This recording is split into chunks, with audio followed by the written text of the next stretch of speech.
গণ অভ্যুত্থানের অর্থনৈতিক আকাঙ্ক্ষার কথা বলতে হলে গণ অভ্যুত্থানের পূর্ববর্তী সময়ে অর্থাৎ বিগত যেই ফ্যাসিবাদী সময়ের যে অর্থনৈতিক ব্যবস্থা ছিল সেটা সম্পর্কে আলোচনা করতে হবে। যদিও আমরা এই আলোচনাগুলো আমরা অলরেডি করে ফেলেছি গত 1-1.5 বছরে, যে আমাদের ফ্যাসিবাদী সময়ের যে অর্থনৈতিক বন্দোবস্ত, যেটাকে এক কথায় বলা যায় লুটতরাজের অর্থনীতি, লুটপাটের অর্থনীতি, আমাদের দেশের টাকা বিদেশে পাচার করার যে অর্থনীতি, ব্যাংক লোপাটের অর্থনীতি, এবং এই অর্থনীতির মধ্য দিয়ে যে অলিগার্ক মাফিয়া শ্রেণীর উত্থান ঘটেছিল সেটাই সমাজে বৈষম্যটাকে প্রকট করেছে। ফলে গণ অভ্যুত্থানের মধ্যে বৈষম্য বিরোধী ছাত্র আন্দোলন, এই কারণে এই ব্যানার বা এই স্লোগানটা এত বেশি জনপ্রিয় হয়েছিল। আমরা যখন কোটা সংস্কার আন্দোলনটা শুরু করি তখন আমাদের কাছে এটা স্পষ্ট ছিল যে এই আন্দোলনটা কোটা সংস্কারের দাবিতে হলেও এর পিছনে একটা ব্যাকগ্রাউন্ড আছে, এবং আমরা খুবই সচেতনভাবেই আমাদের আন্দোলনের নাম দিয়েছিলাম বৈষম্য বিরোধী ছাত্র আন্দোলন। কারণ এই আন্দোলনটাকে সমাজের বৃহত্তর মানুষের সাথে কানেক্ট করতে হলে আমাদের সেই একটা নৈতিক জায়গায় এই আন্দোলনটাকে নিয়ে যেতে হবে। শুধুমাত্র গোষ্ঠী স্বার্থের আন্দোলনে করলে এটাকে আমরা বেশি দূর আগাতে পারবো না। ফলে আমরা শুধুমাত্র চাকরির আন্দোলন হয়তো আমাদের প্রধান দাবি ছিল, কিন্তু আমাদের ব্যানার নাম ছিল বৈষম্য বিরোধী ছাত্র আন্দোলন।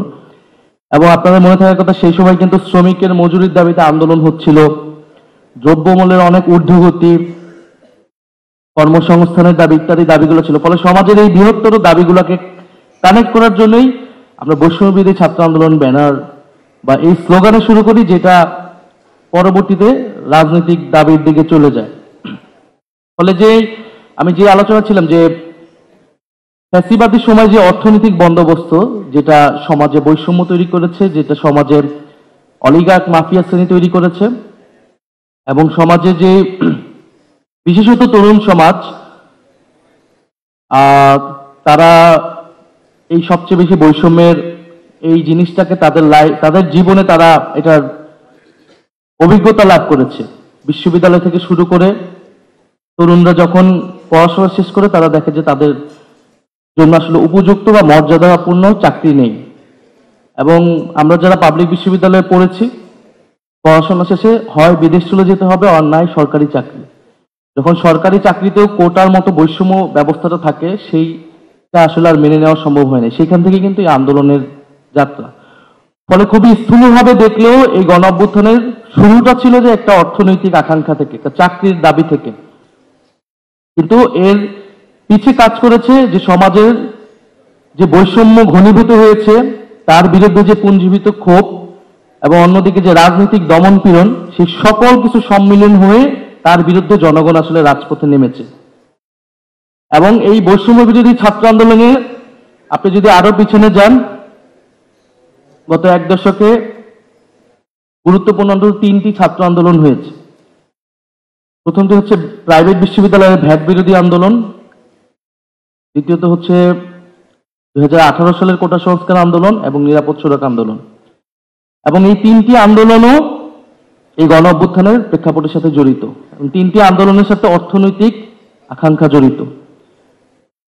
যে অর্থনৈতিক যখন সংকট হচ্ছে, চাপ তৈরি হচ্ছে, সাধারণ মানুষের উপর ভ্যাট বাড়ানো হচ্ছে, স্টুডেন্টদের উপর ভ্যাট বাড়ানো হলো প্রাইভেট ইউনিভার্সিটি স্টুডেন্টরা কিন্তু তখন রাজপথে নেমে এসে সেটার প্রতিবাদ জানালো।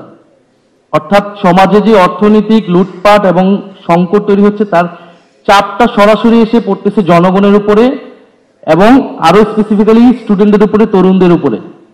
এবং তরুণরা প্রথম এটার বিদ্রোহ করলো ভ্যাট বিরোধী আন্দোলনের মধ্য দিয়ে। দ্বিতীয়ত 18 সালে এই কোটা সংস্কার আন্দোলন, 24-এর আন্দোলনটা প্রথমে শুরু হয়েছিল, 18 সালের আন্দোলনও সেখানেও মূলত চাকরির আন্দোলন, কর্মসংস্থানের আন্দোলন, এবং সেই সময় কোটার একটা সুরাহা করা হয়েছিল। এবং ওই বছরই আরেকটি বড় আন্দোলন হয়, যেটাকে আমরা কিশোর বিদ্রোহ হিসেবে আখ্যায়িত করি, সেটা হচ্ছে নিরাপদ সড়ক আন্দোলন। নিরাপদ সড়ক আন্দোলনটা মূলত হচ্ছে নগর পরিকল্পনার প্রশ্ন। অর্থাৎ আমরা ঢাকা শহরে এবং পুরো সারা দেশে আমাদের যে মেট্রোপলিটন আমাদের সিটিগুলোতে যে জনসংখ্যা বৃদ্ধি হচ্ছে এবং এই মানুষের জীবন জীবিকাটা কিরকম, আমাদের শহরে বায়ু দূষণ, পরিবেশ দূষণ, ট্রাফিক জ্যাম, দ্রব্যমূল্যের ঊর্ধ্বগতি এবং কর্মসংস্থানহীনতা, বাসা ভাড়া অত্যন্ত বেড়ে যাচ্ছে। এই পুরা ইকোনমিক সিস্টেমের মধ্য দিয়ে কিন্তু ঢাকা শহরের মধ্যবিত্তকে, নিম্নবিত্তকে জীবনযাপন করতে হয়। ফলে নিরাপদ সড়ক আন্দোলনটা ছিল কিন্তু সেই একদম নগর পরিকল্পনার গোড়ার প্রশ্নটা, যে এই নগরকে আমরা আমাদের মতো সজ্জিত করতে পারি না, এই নগর মানুষের জীবনের জন্য হুমকি স্বরূপ। এই ধরনের শহরে মানুষ বেঁচে থাকতে পারে না, তরুণরা বেঁচে থাকতে পারে না। সেই প্রশ্নটাই কিন্তু তারা নিরাপদ সড়ক আন্দোলনের মধ্য দিয়ে আসলে উঠে আসার চেষ্টা হয়েছিল।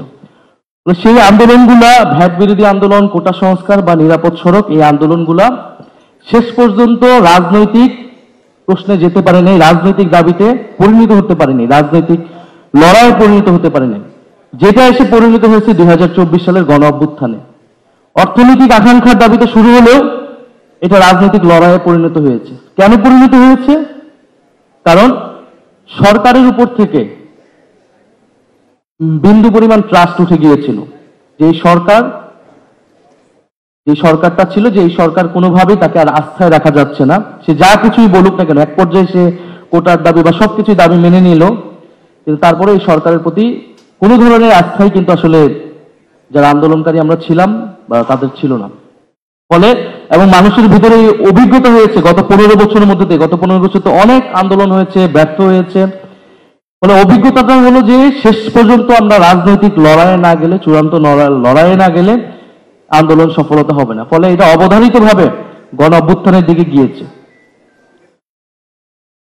ফলে আমি মনে করি যে আমাদের এই যে গণ অভ্যুত্থানের যে প্রেক্ষাপট, এখানে দুইটি বিষয় খুবই গুরুত্বপূর্ণ নিয়ামক হিসেবে কাজ করেছে। একটা হচ্ছে কর্মসংস্থান এবং তরুণরা কি করবে। আসলে আমাদের সমাজে এই যে ডেমোগ্রাফিতে এখন তরুণের সংখ্যা এত বেশি, এই তারুণ্যের সৃজনশীলতা এবং শক্তিকে রাষ্ট্র কিভাবে কাজে লাগাবে, এটা আমাদেরকে ঠিক করতে হবে। দ্বিতীয়ত, সিটিগুলোতে, মেট্রোপলিটনগুলোতে যেই উঠতি মধ্যবিত্ত তৈরি হয়েছে, এবং আপনি যদি ঢাকা শহরের দিকে দেখেন, ঢাকা শহর কিন্তু এক্সপান্ড হচ্ছে, ক্রমাগত এক্সপান্ড হচ্ছে, জনসংখ্যা বাড়ছে। ফলে এই যে উঠতি মধ্যবিত্ত, তার জীবন জীবিকা, তার হাউজিং, তার গণপরিবহন, তার কর্মসংস্থান, এটার একটা সুরাহা করা লাগবে। এবং পাশাপাশি আমাদের একেবারে যে নিম্নবিত্ত এবং শ্রমিক, তাদের জীবন জীবিকার ব্যবস্থা, শুধু মজুরির প্রশ্নটা আমরা কথা বলি, কিন্তু তার সন্তান কোথায় কিভাবে পড়াশোনা করবে, স্বাস্থ্য ব্যবস্থার সুযোগ সুবিধা সে পাবে কিনা, শিক্ষার সুযোগ সে পাবে কিনা, এই প্রশ্নগুলোর সুরাহা যদি আমরা না করি, আমাদের কিন্তু অর্থনৈতিক যে আকাঙ্ক্ষা গণ অভ্যুত্থানে, সেটি পূরণ হবে না এবং বারবারই মানুষ রাজপথে নামবে। এই তরুণরা রাজপথে নামবে, এই উঠতি মধ্যবিত্ত, নিম্ন মধ্যবিত্ত বারবারই কিন্তু রাজপথে নামবে। ফলে আমরা আমাদের যেই নতুন বন্দোবস্তের কথা বলি, নতুন বাংলাদেশের কথা বলি, তার অর্থনৈতিক পরিকল্পনার কোর জায়গায় এই বিষয়গুলোকে যদি আমরা মাথায় রাখি, যে আমাদের শহরগুলোকে আমরা কিভাবে গড়ে তুলব, নগর পরিকল্পনা তার পরিবেশ জলবায়ুকে ধারণ করে আমরা কিভাবে নগর গড়ে তুলব, নগরের গণপরিবহন এবং তরুণদের কর্মসংস্থান এবং উদ্যোক্তা আমরা কিভাবে তৈরি করব। আমরা বড় ব্যবসায়ীদের কথা বলতেছি, তাদের ব্যবসার সুযোগ সুবিধার কথা বলতেছি, কিন্তু আমাদের সবচেয়ে বেশি গুরুত্ব দিতে হবে ক্ষুদ্র এবং মধ্য শ্রেণীর যারা উদ্যোক্তা রয়েছে, তাদেরকে কিভাবে আমরা বিকশিত করতে পারি, আমরা আমাদের ডিজিটাল ইকোনমিকে কিভাবে বিকশিত করতে পারি। আমাদের কিন্তু প্রবাসে তরুণরা পড়াশোনা করতে যাচ্ছে, সেখানে তারা চাকরি করছে, ব্যবসা করছে এবং তারা কিন্তু দেশের সাথে যুক্ত হতে চায় অর্থনৈতিকভাবে।